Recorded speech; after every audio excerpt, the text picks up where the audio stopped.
Welcome to star live TV. నేను మీ సత్య. ప్రస్తుతం ఈ social media apps like Facebook, Instagram, Twitter, WhatsApp వంటి వాటిల్లో కాల్స్ చేసుకోవడానికి లేదా చాటింగ్ చేసుకోవడానికి చాలా అనుగుణంగా ఉన్నాయి. అండ్ ఈ ఏఐ టెక్నాలజీ కూడా రోజు రోజుకి చాలా అభివృద్ధి చెందుతోస్తుంది. ఇంకా ఏఐ కొత్త కొత్త ఫీచర్స్తో ఇంకా ఎంత అభివృద్ధి చెందుతుందో అనేది మనకు తెలియదు. ఈ మధ్య కాలంలో మనం చూస్తున్నట్లయితే 8th క్లాస్ చదివే పిల్లలు వాళ్ళు ఈ ఇన్స్టాగ్రామ్ లో వాటిల్లో చాటింగ్స్ చేస్తూ ఇలా అనేక అనర్థాలకు దారి తీస్తున్నాయి. ఇలాంటి సంఘటనలు అయితే మనం రోజు ఈ మధ్య కాలంలో చాలా చూస్తూనే ఉన్నాం. ఈ సోషల్ మీడియా యొక్క ప్రభావం తల్లిదండ్రుల మీద, పిల్లల మీద కూడా చాలా ఎక్కువగా ఉంది. అసలు సోషల్ మీడియాని ఏ విధంగా ఉపయోగించాలి అని తల్లిదండ్రులకు అవగాహన కల్పించడం కోసం ఈ రోజు మనతో అడ్వకేట్ రజనీ గారు ఉన్నారు. వారి మాటల్లో తెలుసుకుందాం. ముఖ్యంగా దీని గురించి మనం మాట్లాడాలంటే మా వయసులో అంటే 2001 నుంచి 2005 లోపు అంటే మేము డిగ్రీ చదువుకునే వయసులో మెయిల్స్ ఉండేవి, జీమెయిల్స్ ఉండేవి. ఆ జీమెయిల్స్లో ఒకరికొకరు మాట్లాడుకునే వాళ్ళం. అతను ఎవరో ఢిల్లీలో ఉంటారు, హైదరాబాద్లో ఉంటాడు, బాంబేలో ఉంటాడు, యూఎస్లో ఉంటాడు. మెయిల్కి రిప్లై ఇచ్చుకునే వాళ్ళం. దాంట్లో ఇంత గొప్పగా వీడియోస్, ఇంత గొప్పగా ఫొటోస్, ఇవంతా ఒక పెద్ద ప్రొసీజర్. అది కూడా ఎక్కడో రేర్. కంప్యూటర్కి పేరెంట్స్ పంపిస్తే, కంప్యూటర్ నేర్చుకోవడానికి పంపిస్తే ఈ మెయిల్స్ మాకు అలవాటయ్యి. ఈ మెయిల్స్లో కూడా మెసేజ్లు ఇచ్చి మళ్ళీ రేపు 11ంటికి అతను నా కోసం మెయిల్ కోసం ఎదురు చూస్తాడని మళ్ళీ 11 క్లాస్ టైంలో క్లాస్ ఎక్సెల్ వర్డ్ చెప్తున్నప్పుడు పక్కకి వెళ్ళిపోయి జీమెయిల్ ఓపెన్ చేసి అతనికి మెసేజ్లు పెట్టేశాం చిన్నప్పుడు. ఇది యాజ్ టీజ్గా ప్రేమికుల రోజు సినిమా మీరు చూసుంటే వాళ్ళు కూడా మెయిల్స్లోనే కలిసేవాళ్ళు, హీరో హీరోయిన్లు కూడా. అంటే ఒక ప్రేమ పుట్టే మోతాదు అవి అక్కడ. అది రేర్ అనమాట. అందరికీ కంప్యూటర్ చదువుకునే అవకాశం ఉండదు, అందరి పేరెంట్స్ కంప్యూటర్కి పంపించరు. ఇవాళ 11 నుంచి 12 క్లాస్ ఉంటుంది, రేపు ఆ క్లాస్ ఈవినింగ్ పెట్టేస్తాడు. ఆ మెయిల్లో ఉన్నోడు ఈవినింగ్ రాడు. అలా అలా కట్ అయిపోయేది. అవేమో సరదాగా ఫ్రెండ్స్. ఇప్పుడు మీరు వాట్సాప్ మెసేజ్లు పెట్టుకుంటారు చూడండి, అట్లా తెలిసి తెలియక చిన్నప్పుడు మా బ్యాచ్లో ఉన్న వాళ్ళందరూ అలాగే చేసేవారు. ఎవరెవరితోనో మాట్లాడేసేవారు మెయిల్స్లో. బాగున్నారా, తిన్నారా, ఏం చేస్తున్నారు, మేము కాలేజ్లో అని. గొప్ప కోసం మేము చదివేది ఆర్ట్స్ కామర్స్ అయితే మేము ఎంబీబీఎస్ అని మేము చెప్తాం, వాడేమో ఐఐటి అని చెప్తాడు. వాడు అన్ని అబద్ధాలు, ఏం ఉండవు అక్కడ. ఫొటోస్ పంపించమంటే ఎవరం పంపించాం, ఎందుకంటే మేము 2 జల్లు వేసుకుని అడుక్కు తినే వాళ్ళలాగా ఉంటాం మా గెటప్లో. మేము వాళ్ళకేం పంపిస్తాం? వాడేం పంపించడు. వాడెక్కడో అదేంటి ఊళ్ళు అల్లుకునేవాడు ఒకడు నేపాల్లో, వాడేం పంపిస్తాడు? వాడు పంపించడు. ఊరికే మెసేజ్లు. ఇలా జరిగేది అప్పట్లో. తర్వాత ఈ టిక్ టాక్లు వచ్చేసింది. ఈ టిక్ టాక్లు వచ్చాక అసలు ఇంట్లో ఆడవాళ్ళు కూడా దరిద్రం ఏంటంటే ప్రతి కాన్వర్సేషన్ని టీవీలో పెట్టేస్తున్నారు. వాళ్ళ భర్తతో మాట్లాడడం, ఏమండి ఇలా అడుగుతున్నాను, ఏమండి అలా అన్నట్టు కామెడీ సీన్స్ అనమాట పెట్టేస్తున్నారు. మనం ఇప్పుడు చూసారు, ఇంత టైపు వీడియో తీసినారు. దీని తర్వాత మళ్ళీ ఒక అడ్వకేట్ కలవాలి, ఇంకో క్లయింట్ వస్తున్నారు, తర్వాత ఈవినింగ్ ఏదో కొంచెం పూజ ఉంటుంది, ఇంట్లో వంట చేసుకోవాలి, బట్టలు మడతేసుకోవాలి, మళ్ళీ సాయంత్రానికి ఫుడ్ ప్రిపేర్ చేసుకోవాలి. వీటి అన్నిటి మధ్యలో నాకు ఫోన్ చూసే టైం ఉండదు. కానీ ఖాళీగా ఎవరు ఉంటున్నారో నాకు అర్థం కావట్లే. ఈ టిక్ టాక్స్, ఇన్స్టాగ్రామ్స్, చక్కగా రెడీ అయ్యేది, ఎదురుగా పెట్టుకునేది, ఈ చీర కట్టుకున్నాను, ఇది మ్యాచ్ అయ్యిందా, ఎవడికి చూపిస్తున్నావు? నాన్నగారు ఈ డ్రెస్ పర్లేదా, బయటకు వెళ్ళొచ్చా, ఇది ఎందుకమ్మా, ఆ చున్నీ కప్పుకో, ఇలా వేసుకో, దళ కప్పుకో అనేవాళ్ళు. ఈ డ్రెస్ వేసుకో, మాకు నలుపు ఇవాళ మంచిది కాదు, తీసేయి అనేవాళ్ళు. ఇవి వదిలేసి ఇన్స్టాగ్రామ్, నా డ్రెస్ మీకు నచ్చిందా, ఎస్ఎంఎస్ రిక్వెస్ట్ పెట్టండి, లైకులు కొట్టండి, కామెంట్స్ చేయండి, సబ్స్క్రైబ్ చేయండి. అంటే మనం పక్కన వాళ్ళని ఉద్ధరిస్తున్నాం అనమాట. మనల్ని మనం ఉద్ధరించుకోవడం ఏడవలేం కదా. మనల్ని మనం ఉద్ధరించుకోవడం చేత వస్తే పక్కన వాళ్ళు ఎందుకు ఉద్ధరిస్తాం? అంటే వాళ్ళ రీల్స్ని మనం చూసి వాళ్ళకి ఇన్కమ్ని తెప్పించాలి, మన ఇన్కమ్ని మనం డౌన్ చేసుకోవాలి. సరే పోనీలు వద్దు అనుకుంటే ఇది మన బోటి వాళ్ళు, కొంచెం పెళ్ళైన వాళ్ళు, పెద్దవాళ్ళు. మరి చిన్న పిల్లలు పాడైపోతున్నారు. చిన్న పిల్లలు అందంగా రెడీ అవ్వడం, ఒకడు కామెంట్ పెట్టడం, ఫస్ట్ వీళ్ళు వాడిని తిట్టడం, తర్వాత మళ్ళీ వాడు కామెంట్ పెట్టడం, మళ్ళీ వీడు వాడిని కొంచెం తిట్టడం, ఇలా తిట్లు కాస్త ప్రేమ అయిపోతుంది. అప్పట్లో మీరు ప్రేమికుల సినిమా గురించి చెప్పాను కదా, ప్రేమలేఖ సినిమా చూడండి. ఆ కమలి అని అప్పుడు అజిత్ గారి సినిమాలో ఆ హీరోయిన్ హీరో చూసుకోకుండానే వాళ్ళ ప్రేమలు ఉండేవి అట్లాగా. ఇప్పుడు మాత్రం నీ ఫోటో పంపించవా, చున్నీ లేకుండా పంపించవా, డ్రెస్ లేకుండా పంపించవా. ఇలాంటి ఎందుకు చెప్తున్నానంటేనండి, ఈ రోజుకి ప్రతి పోలీస్ స్టేషన్లో ఈ కేసులు ఉంటూనే ఉన్నాయి. ఇప్పటికీ నా ఫోన్ నిండా అవే ఫోటోలు. మేడం మా మిస్సెస్కి అంతకుముందు ఎవరితో రిలేషన్ ఉంది, ఇదిగో అతని ఫోటోలు అన్ని బయటపడి, ఇదిగోండి అతనితో అసభ్యమైన ఫోటోలు అని, లేకపోతే మా హస్బెండ్ ఇలా చేస్తున్నాడని, ఇంకొకటి, ఇవన్నీ అవేనండి. ఏం చేయాలో అర్థం కావట్లేని పరిస్థితి. తప్పెవరిది అంటే వ్యవస్థదా? తప్పెవరిది అంటే టిక్ టాక్ బ్యాన్ చేసినారు కదా, మళ్ళీ ఎవడు ఇన్స్టాగ్రామ్ కనిపెట్టినాడు? మంచిని మంచికి వాడంటారా అంటే మంచి పుస్తకాలు ఎవడన్నా చదువుతున్నాడు? పుస్తకాలు ఎవరైనా పట్టుకున్నారు, పుస్తకం పట్టుకుంటే ఎంత పౌరచిద్దో తెలుసా అండి? మీరు బైబుల్ని పట్టుకోండి, మేము భగవద్గీతను పట్టుకుంటాం, ఖురాన్ని పట్టుకునేవాడు ఖురాన్ని పట్టుకుంటాం. ఎవరన్నా పుస్తకం పట్టుకొని వెళ్ళడం చూసినావా? ఒకప్పుడు బతకలేక బడిపంతులు అనే సినిమాలో ఆ బడిపంతులు పోతుండే ఇలా పుస్తకం పట్టుకొని పోతాడండి. ఒక చక్కది మనకి స్కేల్ అంటారు చూడండి, మనం కొట్టేది, అది పట్టుకొని పోతారు. ఇప్పుడు ఏమైంది? అన్ని ఫోన్లో ఏదైనా ప్రశ్న అడగడం అవసరం, డిక్షనరీ ఓపెన్ చేయడు, అన్ని ఫోన్లో గూగుల్ని అడుగు, గోళకమ్మని అడుగు, ఇవే అడిగేది. సో దీనివల్ల యువత ఎట్లా పాడైపోతున్నారంటే 8th క్లాస్ పిల్ల వాడు అడిగాడని ఆ మోజులో ఫొటోస్ పెట్టేస్తుంది. తర్వాత వాడు దాన్ని బయటికి 10 మందికి స్ప్రెడ్ చేసేస్తున్నాడు. తర్వాత అది వాళ్ళ దాకా వెళ్ళిపోతుంది. అమ్మో నాన్నకు తెలిస్తే చంపేస్తాడు, అమ్మకు తెలిస్తే అనుమానిస్తుందని ఇది సూసైడ్ చేసేసుకుంటుంది. ఇటువంటి కేసులు 100లు నమోదైనాయి. ఆఖరికి ఈ పిల్ల ఎందుకు సూసైడ్ చేసుకుందో అర్థం కాక ఎంక్వైరీ చేస్తే ఈ అమ్మాయికి సంబంధించిన కొన్ని ఫోటోలు బయటకు వస్తుంటాయి. అది బయట పెడితే తల్లిదండ్రులు పరువు పోతుంది, ఎలాగో ఆత్మహత్య అన్నారు కదా, సరే ఏం చేస్తాం, మన కర్మ ఇలా ఉందని ఇలాంటివి ఎవరైతే సపోర్ట్ చేస్తున్నారో వాళ్ళని ఖండిద్దామంటే అది ఇన్స్టాగ్రామ్ ఫోటో పెట్టింది, నేను లైక్ కొట్టాను, నేను చూపించమని అడిగాను, అమ్మాయి చూపించిందండి, నేనేం బలవంత పెట్టలేదే అంటాడు వాడు. సో ఇటువంటి పరిస్థితుల్లో యువతకి మనం ఏం మెసేజ్ ఇవ్వాలంటే, తల్లిదండ్రులు మీ పనుల్లో బిజీగా ఉన్నప్పటికీ పిల్లలు ఏం చేస్తున్నారు, ఎవరితో మాట్లాడుతున్నారు, ఇది కీన్ అబ్జర్వ్ పెట్టుకోండి. సాయంత్రం మీ ఫోన్ లాక్ పిల్లలకి ఇచ్చేయండి. ఇదిగో నా ఫోన్ చూడు, ఇదిగో నీ ఫోన్ నాకు ఇవ్వు, అంటే గివ్ అండ్ టేక్ పాలసీ. మనం ఫోన్ అడిగిన ప్రతిసారి మా అమ్మ ఫోన్ అయితే లాక్ వేసుకొని లోపల పెట్టుకుంటుంది, నా ఫోన్ మాత్రం అడిగిద్ది. ఇలాంటి దూరం వద్దు, మీరు ఓపెన్గా ఉండండి, వాళ్ళని ఓపెన్గా ఉంచండి. మీ ఫోన్ వాళ్ళకి ఇచ్చేయండి. హస్బెండ్ ఫోన్ పాస్వర్డ్ భార్యకి చెప్పడు, భార్య ఫోన్ పాస్వర్డ్ హస్బెండ్కి చెప్పడు. పిల్లలు ఏం చేస్తున్నారో వీళ్ళు అడగరు, వీళ్ళిద్దరు ఎప్పుడు పోట్లాడుకుంటూనే ఉంటారు. పిల్లలు వాళ్ళని చూసి తల్లిదండ్రులు ఎప్పుడు పోట్లాడుకుంటారని ఎవరు ఒకరికి దగ్గర అయిపోతున్నారు. దగ్గరైన వాళ్ళు వీళ్ళని లోపరుచుకుంటున్నారు, లోపరుచుకున్న వారి కోసం వీళ్ళు లేచిపోతున్నారు, లేకపోతే వాళ్ళు వద్దంటే చచ్చిపోతున్నారు. సో ఇటువంటి పరిస్థితుల్లో నేను పేరెంట్స్కి ఇచ్చే మెసేజ్ ఏంటంటే, బిడ్డల్ని అంటే పిల్లల్ని కంటాం కానీ వాళ్ళ రాతల్ని కనలేమంటారు చూడండి. కానీ మన ప్రయత్నంలో లోపం లేకుండా పిల్లల్ని అంటే ఇప్పుడు మనం ఒక పొలాన్ని ఎలా కట్టుదిట్టం చేసుకుంటాం చూడండి, ఇది కంచా, ఇంతవరకే హద్దు, అది దాటి మనం పోము, అవతలలో మనం రాని. అలాగే మన పిల్లల్ని వాళ్ళ హద్దులు దాటి పోనివ్వకుండా మనం కాపాడుకోవాలి. ఎలాగైతే ఆవుల్ని కట్టేస్తారు చూడండి, గేదెల్ని కట్టేస్తారు చూడండి, అలాగే మీరు పిల్లల్ని కట్టేయకండి, వాళ్ళ ఆలోచనలకి కట్టుబాట్లు పెట్టండి.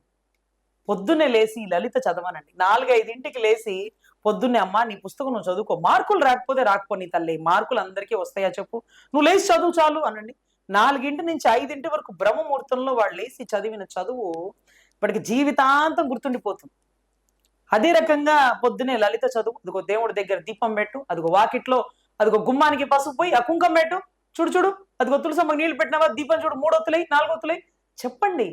ఇవన్నీ చేసి అలసిపోతారు, టక తినేస్తారు, మళ్ళీ స్కూల్కి వెళ్ళిపోతారు. మళ్ళీ సాయంత్రం లాగానే అదిగో ఆ గదంతా క్లీన్ చేయి, ఆ సోఫాలన్నీ సర్దు, వాటర్ బాటిల్లో నీళ్లు పట్టు, లేకపోతే అంట్లు స్టాండ్లో ఉన్నాయి కదా అవన్నీ సర్దేసి అని చెప్పండి. వాళ్ళ ఒంటికి ఆరోగ్యం వస్తుంది, వాళ్ళకి ఇంకొక ఆలోచన రాదు.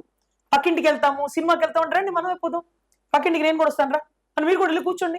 మీరు ఒక్కళ్ళే మీ పిల్లల్ని పంపిస్తే పక్కింటి వాళ్ళు డైవర్ట్ చేస్తున్నారు, మీరు ఒక్కళ్ళే మీ పిల్లల్ని సినిమాలు పంపించేస్తే పక్కన ఉండే ఫ్రెండ్స్ వాళ్ళని చెడగొట్టేస్తున్నారు. మీరు వెళ్ళండి సరదాగా, లేకపోతే పిల్లలు వెనకాల కూర్చోండి, ముందు పిల్లల్ని కూర్చోబెట్టండి. మీరు అబ్జర్వ్ చేయండి అమ్మా, రోజులు బాగలేదు, చేతిలో ఫోనే మనిషిని చెడగొట్టేస్తుంది, చేతిలో ఫోన్ పెట్టుకొని సూసైడ్ చేసేసుకుంటున్నారు.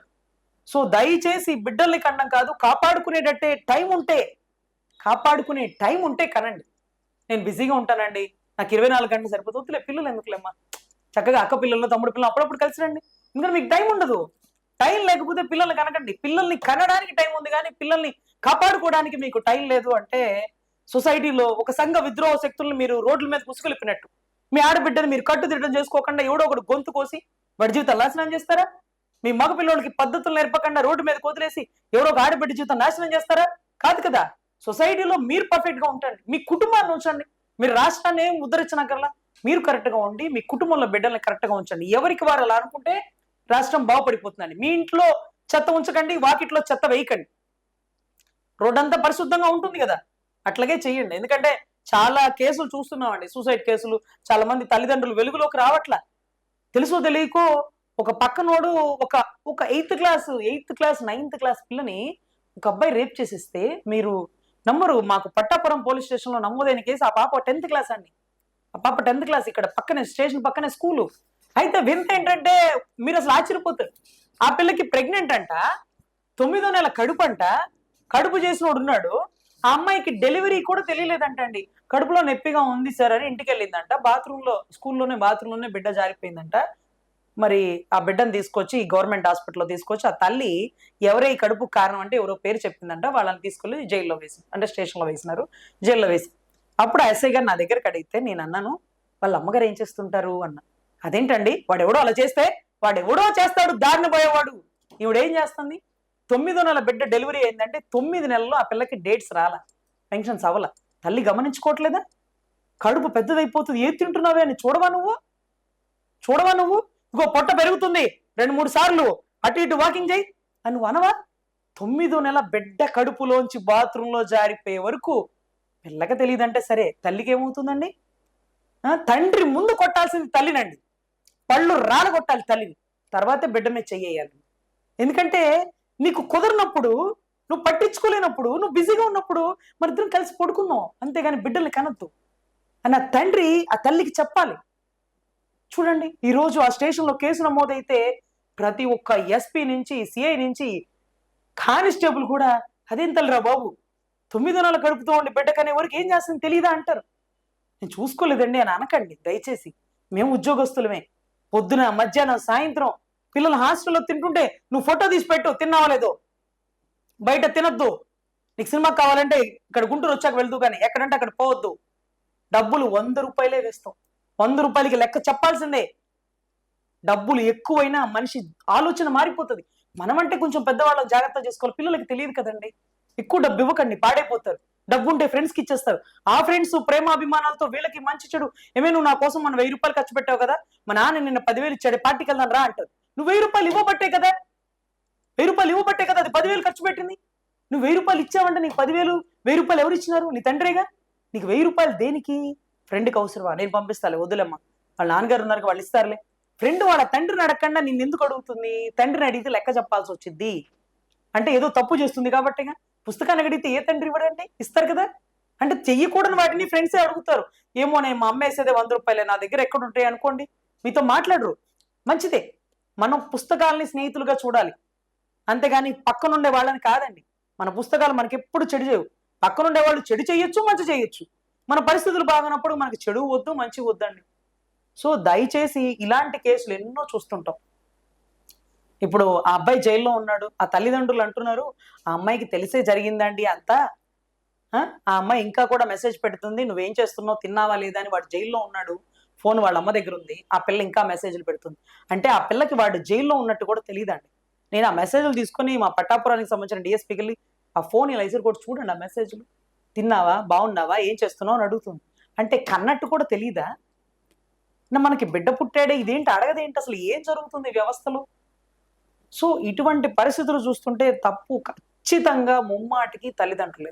అది ముఖ్యంగా ఉద్యోగస్తుల, ఇళ్లలో కూర్చునే గృహిణుల, టీవీ డైలీ సీరియల్లో ఏమైపోతుందో వీళ్ళకి కావాలి. అక్కడే ఉన్నాయి వడియాలు తినో, అక్కడే వేపుకో అంటారు, ఇక్కడ టీవీలోంచి బయటికి రారు.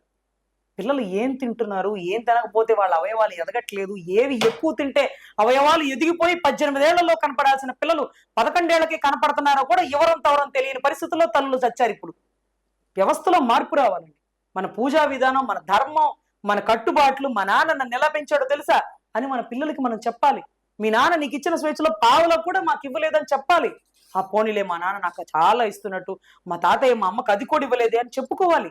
మనం ఏం మాట్లాడడం, మనకు అంత టైం లేదు, వాళ్ళంతా ఫోన్లో మాట్లాడుకుంటారు. సో ఇటువంటి పరిస్థితుల్లో మనం కట్టుబాట్లు నేర్చుకోవాలి, కట్టుబాట్లు వాళ్ళకి పెట్టాలి.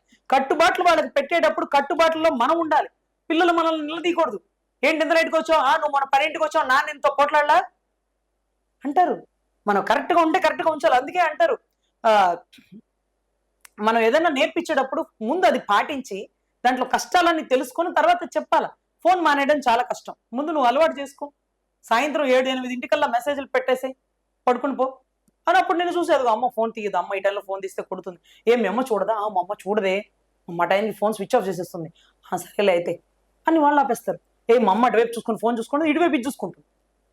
తండ్రి సంగతి ఇక తెలిసిందే, వాళ్ళ బాధ్యతలు, వాళ్ళకి సంబంధించినటువంటి ఆర్థిక లావాదేవీలు, వాళ్ళ ఇబ్బందులు వాళ్ళు ఉంటారు. సో దయచేసి ఈ చావులని ఆనకట్ట వెయ్యాలంటే, అడ్డుకట్ట కట్టాలంటే తల్లే సూత్రధారిగా ఉండాలండి. తల్లి గట్టిగా అంటే ఇల్లాలి చదువు ఇంటికి వెలుగు ఎందుకంటారో తెలుసా అండి? ఇల్లాలు కొంచెం తెలివిగా ఉంటే ఇలాంటి తప్పులు ఏమీ జరగకుండా ఉంటాయని. కానీ ఇల్లాలు తెలివి తక్కువగా ఉన్నా, ఇల్లాలు తప్పుదావని వెళ్ళినా ఇల్లు తప్పుదావలో వెళ్ళిపోయినట్టేనండి. మీరు ప్రజలకు ఇవ్వాల్సినటువంటి మెసేజ్ ఏంటంటే, ఫోన్ని మంచికి వాడచ్చు, చెడుకి వాడచ్చు. మంచికి వాడండి, చెడుకు వాడనివ్వకండి. పిల్లలు ఏం చేస్తున్నారో అడుగు అడుగునా తల్లిదండ్రులు గమనించుకోండి. మీకు తెలుసు కదా, ఏదన్నా యాక్సిడెంట్ అయితే 18 ఏళ్ల లోపు డ్రైవింగ్ లైసెన్స్ యాక్సిడెంట్ అయితే తల్లిదండ్రులు ఎత్తి లోపలేసేస్తారు. రేపు ఏదైనా పిల్ల తప్పు చేసింది అనుకోండి, తల్లిదండ్రులు అరెస్ట్ చేసేయండి, తప్పులేదు. బైక్ యాక్సిడెంట్ అవతలోడు ప్రాణం పోతుంది, ఈ పిల్ల ఏదైనా చేసిన తప్పు వల్ల అవతలోడికి ఇబ్బంది జరిగిందండి, ఆ పిల్లకి ఏం తెలుసండి పాపం, తల్లిదండ్రులు ఎత్తి లోపలేయండి. చెప్పొద్దా ఇది మంచి ఇది చెడని అన్న ఉద్దేశంతో అలాంటి సెక్షన్లు కూడా వస్తాయేమో అన్న భయంతో తల్లిదండ్రులు ఒళ్ళు జాగ్రత్త పెట్టుకొని పిల్లల్ని పెంచాలి. లేకపోతే ఒక పనికి మళ్ళీ ఆడదాని వల్ల ఒక మగవాడి జీవితం నాశనం అయిపోతుంది, ఒక తాగుబోతాడు తిరుగుబోతాడు వల్ల ఒక ఆడబిడ్డల జీవితం నాశనం అయిపోతుంది. ఇలాంటివి లేకుండా ఉండాలంటే సొసైటీలో మన ధర్మాన్ని, మన స్వధర్మాన్ని, మన సనాతన ధర్మాన్ని, అది ఏ మతమైనా సరే కొన్ని కట్టుబాట్లు పెట్టుకుని ఉంటే చాలా బాగుంటుందండి. అప్పట్లో బొంబాయి సినిమా వచ్చినప్పుడు కూడా బురకా పైకి లేచిపోతే ముస్లిమ్స్ అందరూ వచ్చేసారు. అదేంటది మనిషి కోయిలలా అనుకుంటున్న సినిమాలో హీరో బురకా పైకి లేచిపోయిన అమ్మాయి పరిగెడుతుందంటే తప్పు కదా, మా బిడ్డలు అలా చేయరు, మీరు ఎందుకు అలా చేసినారు అని అప్పట్లో పెద్ద వివాదాలు జరిగినాయి. అంటే వాళ్ళ మత సిద్ధాంతాల్ని వాళ్ళు కాపాడుకున్నారు. ఈరోజు ఒక బ్రాహ్మణుల పిల్ల అంటే అమ్మాయి కట్టుబొట్టు చూసి అమ్మాయి బ్రాహ్మణ పిల్ల అని మనం చెప్పేసుకోవచ్చు. సో అట్లా కొన్ని కులాలకి, కొన్ని మతాలకి కొన్ని కట్టుబాట్లు దాటి వెళ్ళిపోవడం వల్ల ఇలాంటి తప్పిదాలన్నీ జరుగుతున్నాయండి. ఒక్కొక్కసారి డ్రెస్సింగ్ సెన్స్ని కూడా మనం తప్పు పట్టాల్సి వస్తుంది. ఏమనంటే మా కంఫర్ట్లు అంటారు, లేకపోతే మీరు మా వేషధారణ గురించి ఎందుకు మాట్లాడతారంటారు, మీ కళ్ళు సరిగ్గా పనిచేయకపోతే మమ్మల్ని ఏం చేయమంటారంటారు. సో వీటన్నిటికీ ఒకటే చెప్తున్నామండి, అసలు నాభిలో ప్రాణం ఉంటుంది అంటే బొడ్డులో ప్రాణం ఉంటుంది అని పుట్టినప్పుడు బొడ్డు కోసి బిడ్డకి ప్రాణం పోస్తారంటారు. రావణాసుడి ప్రాణం కూడా నాభిలోనే ఉంటుంది. ఒక ఆడదాని ప్రాణం ఆయువు కూడా నాభిలోనే ఉంటుంది. ఈరోజు బొడ్డు కనపడందే ఏ సినిమా జరగదు, అన్నీ ఎక్స్పోజింగ్. సో తరాలు మారిపోయే కొద్దీ సంస్కృతి మారిపోయింది. సో ఇటువంటి పరిస్థితులను చూస్తుంటూ, అలాంటి సినిమాలు చూస్తుంటూ, లేకపోతే ప్రొవోక్ జరిగే కొన్ని సన్నివేశాలు చూస్తుంటూ పిల్లలు తప్పుదా వెళ్ళిపోతున్నారు.